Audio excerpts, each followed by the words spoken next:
Hormuz প্রণালীতে উত্তেজনা, ইরানকে ঘিরে সামরিক প্রস্তুতি আর ওয়াশিংটনের অস্বাভাবিক নীরবতা সব মিলিয়ে অঞ্চল জুড়ে চলছে এক অদ্ভুত অস্থিরতা। কিন্তু প্রশ্ন হচ্ছে, এসব কি সত্যি হঠাৎ তৈরি হওয়া সংকট, নাকি বহুদিন ধরে সাজানো কোনো বড় খেলার শেষ অধ্যায় চলছে? মধ্যপ্রাচ্যে যে আগুন জ্বলেছে সেটি কোনো হঠাৎ সৃষ্ট সংঘাত নয়, এটি বহু বছরের পরিকল্পিত ভূরাজনৈতিক প্রকল্প। কাতারের সাবেক প্রধানমন্ত্রী ও পররাষ্ট্রমন্ত্রী Sheikh Hamad bin Jassim Al Thani যে বিস্ফোরক মন্তব্য করেছেন, তাতে উঠে এসেছে ইসরায়েলি আগ্রাসনের নেপথ্যের ভয়ঙ্কর বাস্তবতা। তার বক্তব্য অনুযায়ী ইরানের বিরুদ্ধে যুদ্ধকে সামনে রেখে গোটা মধ্যপ্রাচ্যকে নতুনভাবে সাজানোর নীল নকশা বহু আগেই তৈরি করা হয়েছিল। দীর্ঘদিন ধরে ইসরায়েল নিজেদের নিরাপত্তার অজুহাতে অঞ্চল জুড়ে সামরিক আধিপত্য বিস্তার করেছে, কিন্তু এখন স্পষ্ট হয়ে যাচ্ছে বিষয়টি কেবল নিরাপত্তা নয়, এটি ক্ষমতা, নিয়ন্ত্রণ এবং ভূখণ্ড সম্প্রসারণের এক ভয়াবহ রাজনৈতিক উচ্চাকাঙ্ক্ষা। ইসরায়েলের কট্টর ডানপন্থী নেতৃত্ব, বিশেষ করে বেনিয়ামিন নেতানিয়াহু, বহু বছর ধরে গ্রেটার ইসরায়েল ধারণাকে বাস্তবে রূপ দেওয়ার চেষ্টা করে আসছে। এই ধারণার অর্থ শুধু একটি রাষ্ট্র নয়, বরং প্রতিবেশী আরব ভূখণ্ড পর্যন্ত প্রভাব বিস্তার করা। সবচেয়ে উদ্বেগজনক বিষয় হলো, এই যুদ্ধকে স্বল্পমেয়াদী ও সহজ বিষয় হিসেবে যুক্তরাষ্ট্রের সামনে উপস্থাপন করা হয়েছিল।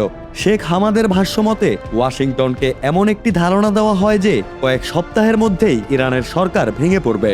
কিন্তু ইতিহাস বারবার প্রমাণ করেছে মধ্যপ্রাচ্যে আগুন লাগানো সহজ, কিন্তু সেই আগুন নিয়ন্ত্রণ করা অসম্ভব।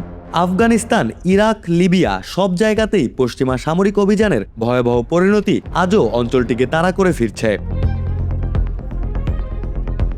হরমুজ প্রণালীকে কেন্দ্র করে তৈরি হওয়া উত্তেজনা এখন বিশ্ব অর্থনীতির জন্যও হুমকি। এই রুট দিয়ে বিশ্বের বিশাল অংশের জ্বালানি সরবরাহ হয়, ফলে যুদ্ধ শুধু ইরান বা ইসরায়েলের মধ্যে সীমাবদ্ধ থাকবে না, এর অভিঘাত পড়বে পুরো বিশ্বে।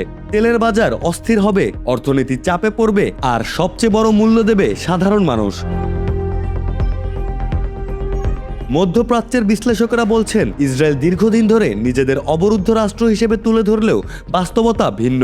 ফিলিস্তিনে দখলদারিত্ব, গাজায় পরপর হামলা, সিরিয়া ও লেবাননে সামরিক অভিযান, সবকিছু মিলিয়ে একটি সম্প্রসারণবাদী রাষ্ট্রের চিত্রই স্পষ্ট হয়েছে। এখন ইরানকে কেন্দ্র করে সেই পুরনো কৌশলকে আরও বড় পরিসরে বাস্তবায়নের চেষ্টা চলছে। মধ্যপ্রাচ্যের জনগণ আজ একটি নির্মম সত্য বুঝতে পারছে, এই অঞ্চলের যুদ্ধগুলো কেবল নিরাপত্তার জন্য নয়, বরং ক্ষমতার মানচিত্র পুনর্লিখনের জন্য। আর এই যুদ্ধের খেলায় সবচেয়ে বেশি ক্ষতিগ্রস্ত হয়েছে সাধারণ মানুষ।